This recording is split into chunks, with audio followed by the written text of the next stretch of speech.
नमस्कार दोस्तों, मैं doctor Richa Yadav doctor CV Raman विश्वविद्यालय से आज आपके सामने व्यक्तित्व पर चर्चा करने के लिए उपस्थित हूँ। व्यक्तित्व का तात्पर्य क्या होता है या कॉन्सेप्ट ऑफ पर्सनालिटी क्या होता है, इसको जानने का हम प्रयास करेंगे तथा इससे हम व्यक्तित्व के विषय में गहन जानकारी प्राप्त करेंगे जो कि हमारे व्यक्तित्व के लिए आवश्यक होगी। तो देखते हैं व्यक्तित्व क्या होता है। दरअसल दोस्तों, व्यक्तित्व एक जटिल प्रत्यय है तथा अपनी इस जटिलता और गूढ़ता के कारण ही काफ़ी समय तक मनोवैज्ञानिकों द्वारा यह उपेक्षित विषय रहा है। इस दिशा में सर्वप्रथम प्रयास क्रेवलिन, जेड और फ्रैड आदि शिक्षा शास्त्रियों द्वारा प्रारंभ किया गया। वस्तुतः व्यक्तित्व शब्द अंग्रेजी भाषा के पर्सनालिटी शब्द का पर्याय है जो कि लैटिन भाषा के पर्सोना शब्द से लिया गया है। पर्सोना अर्थात नकाब या इसे मास्क भी कह सकते हैं। नकाब या मुखावरण कहलाता है जो कि ग्रीक अभिनेता अपने कार्य को चरित्र के अनुरूप अभिनय करने से पूर्व इसे पहना करते थे, है ना। तो व्यक्तित्व जो होता है उसका बाह्य स्वरूप व्यक्ति का रूप, रंग, आकार आदि से लिया जाता है सामान्यतः, लेकिन यह बिल्कुल गलत है क्योंकि किसी व्यक्ति की मुखाकृति या व्यक्तित्व का बाह्य स्वरूप आकर्षक नहीं है तो उस व्यक्ति का व्यक्तित्व आकर्षक नहीं है, ऐसा नहीं हो सकता है। जैसे अगर हम देख सकते हैं कि टैगोर हैं, गांधी जी हैं, विनोबा जी हैं, तो इनका व्यक्तित्व मात्र बाह्य स्वरूप या इसकी बनावट से निर्धारित नहीं होता है, अपितु उसके लिए कुछ आंतरिक गुणों का भी होना आवश्यक होता है।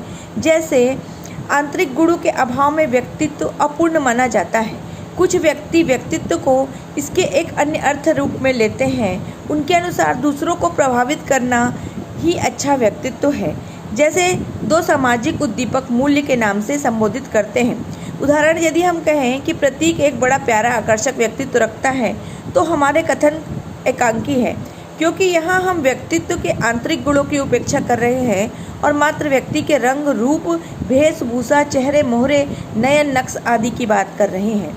तो प्रायः सुना जाता है कि अमुक व्यक्ति का कोई व्यक्तित्व नहीं है या अमुक व्यक्ति का आकर्षक चुंबकीय व्यक्तित्व का है। जिस व्यक्ति के व्यक्तित्व में शील गुण या ट्रस्ट की मात्रा का अभाव या न्यूनता होती है उसे व्यक्तित्व विहीन और जिसके बाहुल्य होती है उसे व्यक्तित्व युक्त कहा जाता है। तो दोस्तों, ये जो हमारी परिभाषा है, जो व्यक्ति के बाहरी स्वरूप को ही व्यक्तित्व मान लेते हैं, यह पूर्णतः गलत है। विभिन्न समाजशास्त्रियों ने, विभिन्न शिक्षा शास्त्रियों और मनोवैज्ञानिकों ने व्यक्तित्व की अलग अलग परिभाषा दी है। कुछ परिभाषाओं को आज हम जानने का प्रयास करते हैं।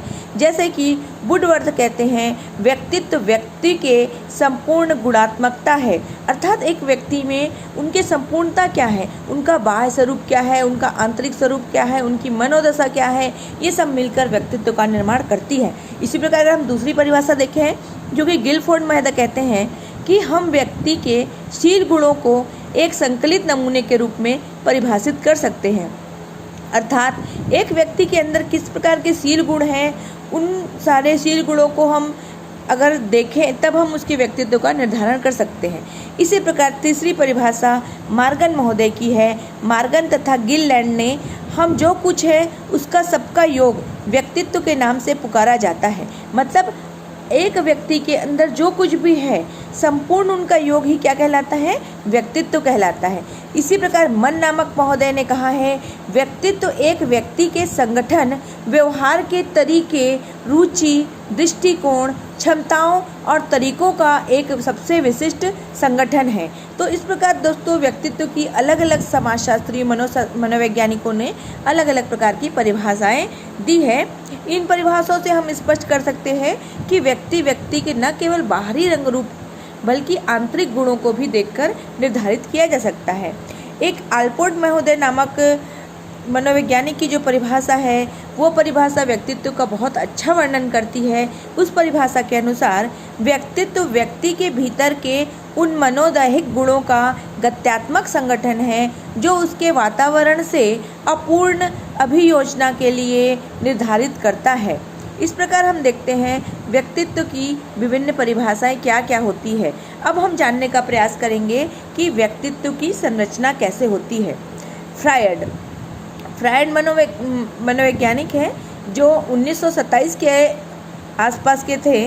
उनके अनुसार व्यक्तित्व 3 तत्वों से निर्मित होती है। एक है ईड, दूसरा है ईगो और तीसरा है सुपर ईगो। इसको अगर हिंदी में कहें तो ईड, अहं तथा आदर्श अहं।